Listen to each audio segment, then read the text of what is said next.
Hello बच्चों, let's read this question. So this question says, in an elastic collision in absence of external forces, which of the following is and are correct? कौन सा statement आपका true है ये आपको बताना है. Alright, तो चलिए बच्चों, इस क्वेश्चन का की कॉन्सेप्ट आप क्या लिख सकते हैं. The key concept of this question is elastic collision. लिख लीजिए, क्या लिख लीजिए, elastic collision. This will be the key concept of this question. ये क्या रहेगा आपका, elastic collision. This will be the key concept of this question. ये इस क्वेश्चन का आपको क्या हो गया, की कॉन्सेप्ट. ऑलराइट, अब देखिए बच्चों, इलास्टिक कॉलिजन होता है क्या है.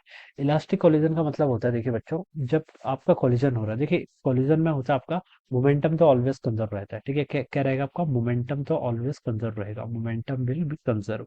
मोमेंटम कंजर्व रहेगा. कंडीशन क्या है, देखिए मोमेंटम कंजर्व होने की, अगर आपके सिस्टम पर नेट एक्सटर्नल फोर्स जीरो के इक्वल है. ठीक है, तो ये नेट एक्सटर्नल फोर्स जीरो के इक्वल है.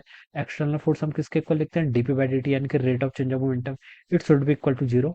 That means momentum will be conserve. ठीक है, तो हम बता सकते हैं कि अगर आपके सिस्टम पर एक्सटर्नल फोर्स जीरो के इक्वल, यहाँ पर बोला गया ना, in the absence of external force, तो हम बता सकते हैं मोमेंटम विल बी कंजर्व. तो ये स्टेटमेंट तो आपका बिल्कुल ट्रू है. ठीक है, चाहे वो कॉलिजन आपका इलास्टिक हो, नॉन इलास्टिक, इन इलास्टिक हो, या फिर आपका क्या हो, इन दोनों के बीच पर हो. ठीक है, तो हम बता सकते हैं कि आपका मोमेंटम तो ऑलवेज कंजर्व रहेगा. सेकंड कंडीशन क्या, देखिए इलास्टिक. इलास्टिक कॉलिजन का देखिए मतलब होता है कि इलास्टिक कोलिजन में बॉडी क्या कर लेती है, अपने सेफ साइज को क्या कर लेती है, फिर से रिगेन कर लेती है.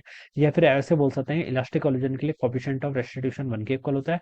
जो आपकी वेलोसिटी ऑफ सेपरेशन होती है, वही क्या होता है आपका वेलोसिटी ऑफ अप्रोच होता है. ठीक है, यानी कि वेलोसिटी ऑफ सेपरेशन और वेलोसिटी ऑफ अप्रोच ये क्या होते हैं, एक दूसरे के आपके इक्वल होते हैं. ठीक है, ये हम बता सकते हैं. This is for the elastic collision. ठीक है, या फिर हम बोल सकते हैं जो आपकी काइनेटिक एनर्जी होगी, काइनेटिक एनर्जी क्या रहेगी आपकी, कंजर्व रहेगी in case of the kinetic energy. Initial kinetic energy और फाइनल काइनेटिक एनर्जी वो क्या रहेगी आपकी, यहाँ पे लिख सकते हैं kinetic energy initial, it should be equal to the kinetic energy final. ठीक है, this relation is also true for the elastic collision. Elastic collision के लिए रहेगा. ठीक है, और आपकी टोटल एनर्जी जो भी होती है, ठीक है, इनिशियल और फाइनल, वो तो आपकी ऑलवेज ट्रू रहती है. All the even if you are talking about elastic, non in elastic, सभी सिचुएशन में this statement is valid for all. ठीक है, ये स्टेटमेंट तो आपका ऑलवेज वैलिड है.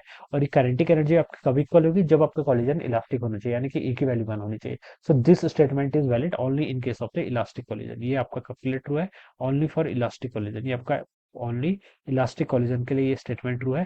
This statement is true for all. ये ऑलवेज के लिए ट्रू है. ठीक है, अब बच्चों देखिए, हम यहाँ पर ऑप्शंस को मैच करते हैं. ठीक है, ये स्टेटमेंट है आपके इलास्टिक और non elastic in elastic collision के. अब हमसे बोल रखा है कि कौन सा स्टेटमेंट करेक्ट है. ए पर लिखा है the linear momentum is conserve.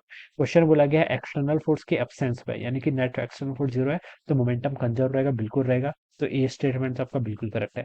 B पे लिखा है the potential energy is conserve in collision. ठीक है, पोटेंशियल एनर्जी कंजर्व रहेगी. This statement is not true. ये स्टेटमेंट ट्रू नहीं है. ठीक है, हम ये बता सकते हैं कि जो आपकी टोटल एनर्जी होती है, ठीक है, एनर्जी आपकी डिफरेंट फॉर्म्स की हो सकती है.